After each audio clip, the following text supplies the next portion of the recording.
knob at night. I could eat a knob at night.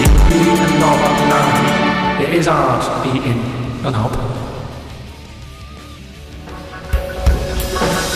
The Ricky Gervais Show on Guardian Unlimited. Welcome to the 7th Ricky Gervais Show on podcast. I'm Ricky Gervais, with me Stephen Merchant. Hello. And Carl Pilkington. Alright. Now, talking of that, that's only 5 to go then, isn't it? 5 to go in this series of 12. Oh, still seems a lot though, doesn't it? We'll take a little break. I'm sure we'll come back through popular demand, I'm hoping. Yep. I'm hoping to put that on the poster, backed by popular demand. Well, I'm hoping it's by overwhelming public demand. Yeah, exactly. My favourite. Yeah. As we're doing it for nothing, yeah, we want to get a little bit of a pat on the back. Don't exactly. we? Please. Do they give awards out for podcasting? Oh, if they do, whoo-hoo, hello, I am already writing my speech, baby. And I was thinking that everyone listening, if you want to register your email with us, we'll let you know when we're back on air. Maybe later in the year. Go to rickygervais.com and just register, and then when I do a general mail out, I'll let you all know when Carl Pilkington is back. You are a good guy to these people, Rick. No sweat. Now, there's been an awful lot of correspondence. It's backing up there. We've got acres of it to get through. It is a bit mental, actually, but it's very flattering, and thank you all. And people have sent such brilliant things in and spent so much time doing them. There's someone sent in this mock-up of, we were talking about the those Russian sort of iconoclastic artifacts, and someone's mocked up Carl Pilkington as Saint Carl the Bewildered.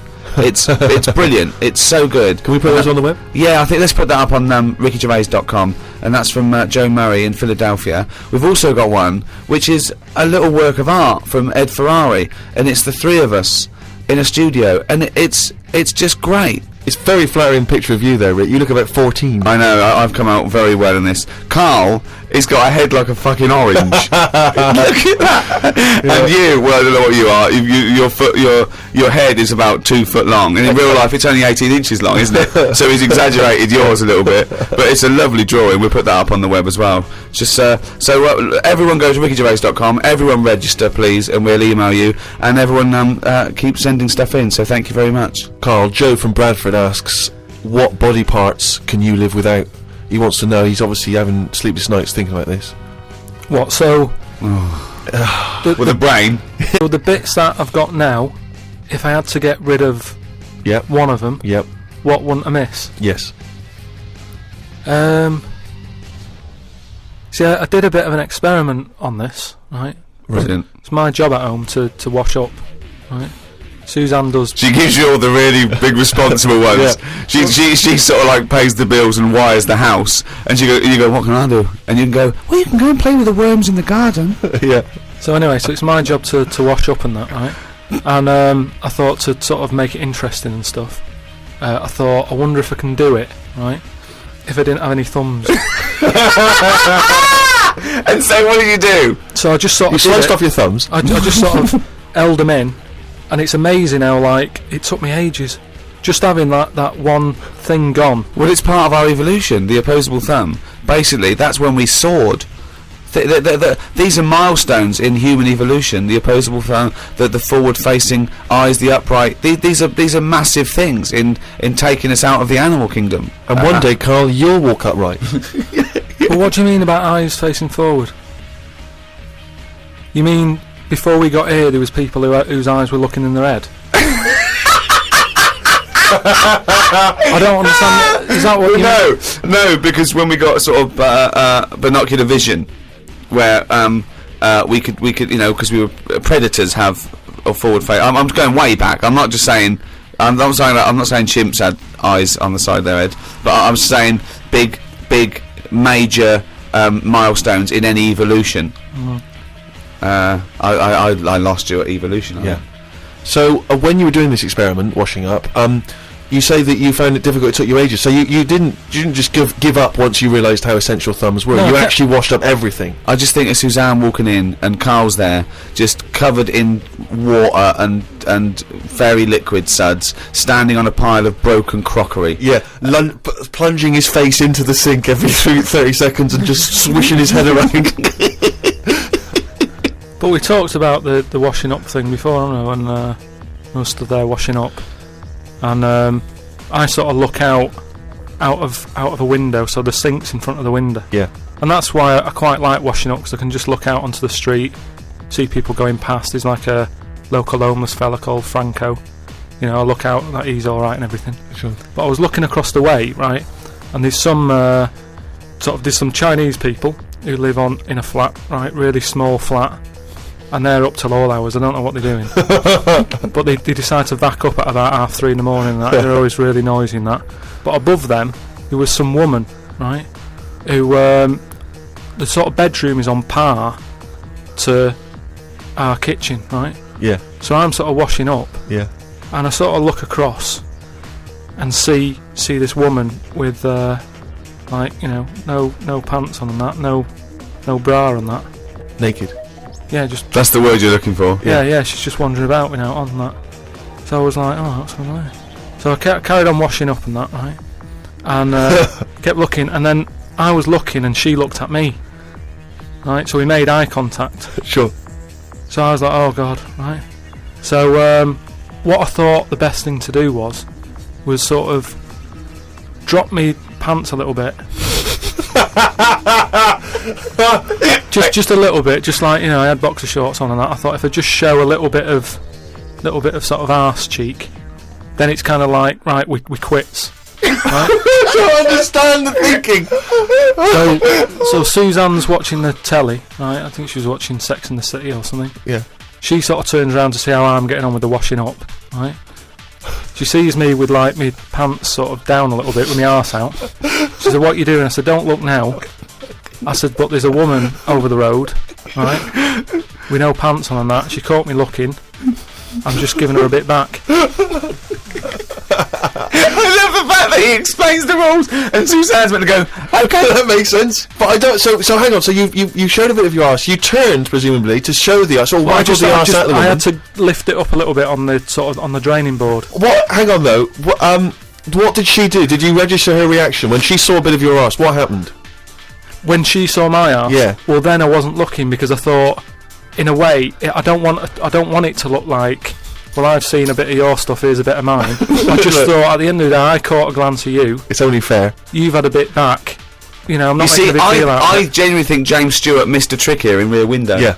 This would have been, you know, a much better film had James Stewart just popped his pants down. It would have given a whole new meaning to the title Rear Window. Yeah, exactly. It's tricky though. I seem to be surrounded by people like that, because I told you before, there's the old woman across the way who's just sat there reading a book. I look through everybody's windows like that.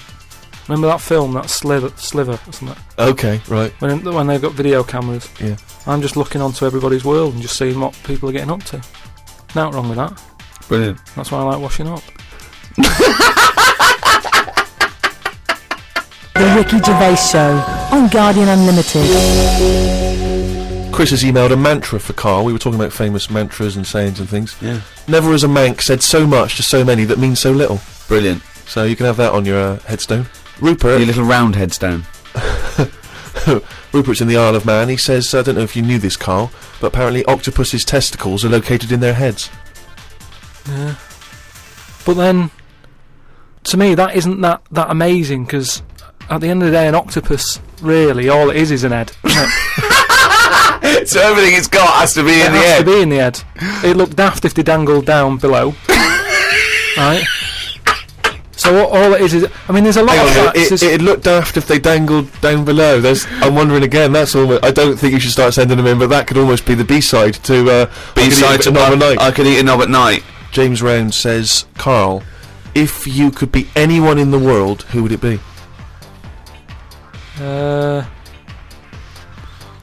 Dead or alive? Why would you choose to be a dead person? No, but sometimes, like, there's people who are now dead, but everybody raves about them. But are you saying? But he wants you to live that life, not have been that person. But he'd be back to life, walking around now on the bus, or it'd be the 18th century, or what? What are you saying? What I mean is, just answer the question. Who would you be and why? It's someone you admire or you think had a good life. Just answer the question. What I mean is, it's good to be remembered. Like Winston Churchill is remembered as being a decent bloke, but I wouldn't want the hassle that he had. So I don't want to live his life. Right. But it's good to be... You'd like to be Winston Churchill, but you'd like to have a paper round instead of... saving the world. Yeah. Well, that's what I mean, but is he saying whose job would I want to take on? It's not that complicated. The question is this: if he could be anyone in the world, who would Carl be? That's the question. That's all the information I've got. A lot of responsibility on a lot of jobs, isn't there? So, some of the names flowing through your head now? I was thinking Bruce Willis. I never expected that! So his responsibility in your mind is what? Saving people who are trapped in a building with terrorists? Well, yeah, maybe, his worries are different worries. With, people who have a lot of money come other worries. Yeah. Do you know what I mean? So Bruce Willis, he's always going on these marches, isn't he, saying stop war and all that. Mainly because he's got, he's got more to lose if there's a war. He's got loads of houses. One of them's going to get damaged. Whereas if you're poor, you've got the one house. If there's a war, it's like, just end it all for me. Then I'm sick of it anyway. Do you know what I mean? Whereas Bruce, with successful life and happy life, there's more for you to lose. Is what I'm saying. Right. Like at the moment, because I've finished a job that I've been at for 10 years. Right. I've finished working there, so suddenly I've got my timetable's a bit out, and I haven't got enough of a routine. And I'm a man who likes to know what I'm doing. Right? Yeah. So now suddenly 5 until 7, washing up with no thumbs. I've sort of turned into like an old person, where the little jobs that you shouldn't enjoy are now the main event. So hold on, how old are you? You're 31, aren't you? 32. 32. And you're pottering around, not knowing what to do with yourself. Well, like yesterday, Suzanne's shoes needed to go to the cobblers, right? I haven't heard the word cobblers. I didn't even know cobblers still existed. I only ever see that in Christmas films made by Disney. Well, I had to go and do that, and that suddenly... Because last time you were going to the toffee shop, and now you went to the cobblers, next week it's the candlestick maker.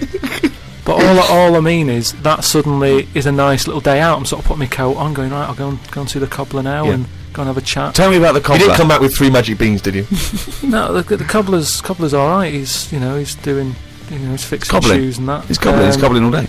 Have I told you about my Uncle Alf, who was a cobbler? No. I'm sure I told you about him. He's the one who he lived in like a bed sit, and he had 2 tellies. He had like one that the sound didn't work on, and one that the picture didn't. But both together, it worked. Oh, right, okay. So as long as he was watching the same channel on both, sound came out of one telly, and he'd watch the picture on the other. Brilliant. And he slept in like a rubber dinghy, right? But he was... Whoa! You can't just let that slide. Why did he sleep in a rubber dinghy? He just liked boats and stuff, and he sort of... Yeah, I like boats, but they're better on the water. Beds are better to sleep on.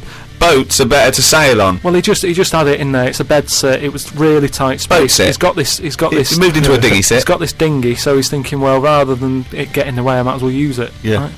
But he was a cobbler, and he used to like repair like my shoes and that, right? Yeah. But he'd always sort of overdo them, right? So what do you mean? Like fancy. Do you know like Pimp My Ride on MTV? Yeah. Because he does up shoes, he'd go mental on them. What do you mean? There was the stereo. Yeah. Well, no. There was horns. It's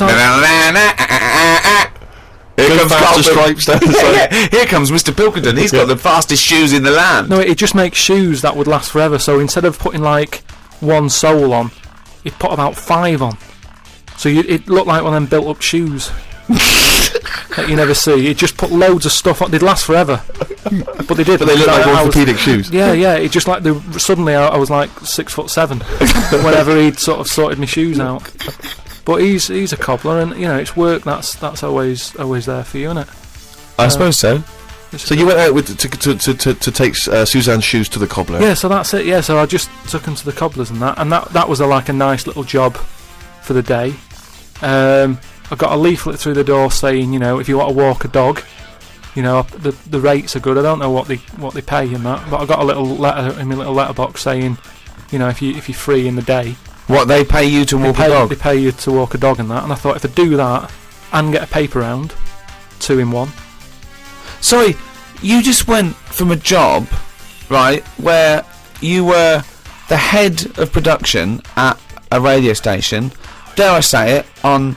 can I discuss your... Well, it was an alright wage, yeah. It was very good. But I wasn't happy, so it's pointless. No, I know that, but to go from the head of a department on a lot of money to walking dogs and doing a paper round, I don't know. No, but it's about being happy, isn't it? I know, but that's commendable if that's true, but... okay. And what makes you happier? Well, I haven't walked the dog yet, but I'm just saying if I do... I mean, I'm not taking it if it's raining. I'm just thinking if it's a nice sunny day and I fancy a potter, I'll go round to her and say, well, how much are you paying? I'll take the dog a walk and stuff. But I can't believe some of the words that have cropped up in this. It's 2006 now. Potter, cobblers, toffee shop. It's very, very strange. Do you live in Narnia? The Ricky Gervais Show on Guardian Unlimited. Right, a lot of people are sort of emailing in sort of brainy stuff. Brilliant. Right, which, you know, the more the merrier. I'm happy getting all this stuff, and if you know, it grabs me eye, I'll run it by you and you can sort of tell me about it and that. And getting a lot of stuff about philosophy. Oh yeah. And all that. Descartes, that's another one that's mentioned on an email. Descartes, Yeah. the French philosopher. Well, he sort of cropped up on an email. Someone said, what do you think of him? And I was like, oh, I don't know. He famously he pondered his own existence. Cogito ergo sum. I think, therefore I am. He was thinking about that. He was thinking, how do I know all this is true, everything around me? And he thought, well, I can see it and I can smell it and I can hear it. And he went, oh yeah, my senses can be fooled. I could be dreaming. And he thought, well, that's true, I could be dreaming. But if I'm dreaming, then at least I'm alive. At least I have some sort of consciousness. So if I'm even thinking about anything, you know, I exist. I think, therefore I am. Cogito ergo sum. But we don't need to know the Latin bit. Why is everyone always going back to Latin? It was ages ago. Why is that language always being... And were Latin people always in a rush? Because they seem to be like words for full sentences. Why couldn't they just set the time and say what they want to say? And it's just like, what was the rush? To teach Latin. What about Plato? Right, Greek. Right, now, would you say he's a bright bloke? Yes, I would. I'd say he's a very, very bright bloke. Right, let me tell you this. Right, if he's that bright, you know how he got killed? No. Got hit on the head by an egg. Fucking hell! Well, he's not so clever then, is he? That's what I'm saying. Ooh. What's the story with the egg? He was on holiday or something, right? And He was on holiday in Greece, probably. he was having a walk about, and a bird was flying over his over sort of. This over the bird beach. was what? A great auk? What size bird killed him with his egg? It was a big one, yeah. Was it? And the way they used to crack An ostrich on a hang glider. the way they used to crack the eggs open to let the kids out, they used to drop them on rocks. What bird is this? Dropping its egg to let the kids out? You're a maniac! You are a maniac! And Plato had a little bald head. Right. So from the top, the bird's there looking down, and it goes, oh, there's a little rock, I'll drop the egg. Hit him on the head, killed him. Now, this is what I was saying before about... I'm letting too much go now, because I'm so desensitised to his nonsense. I let him go. The bird saw Plato and said, there's a rock down there. Yeah.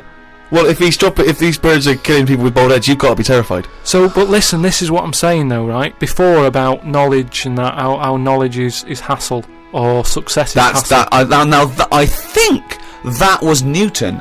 Knowledge is hassle. Now, but why is Plato's intelligence got anything to do with the fact that this bird dropped it on his head? Because he was intelligent, and he's probably earning a nice few quid by giving out whatever messages he gave out. Yeah. He could afford to go on holiday to exotic places. If he was working in a factory, he wouldn't have been on this beach with big birds dropping eggs, is what I'm saying. So, in a way, it backfired. His knowledge killed him. And that, I think, was Kierkegaard. His knowledge killed him. I mean, where you got this stuff about him being on holiday? Well, he shouldn't have been on the beach. He was only there having a break or whatever from doing what he does. It wouldn't have happened if he wasn't on holiday.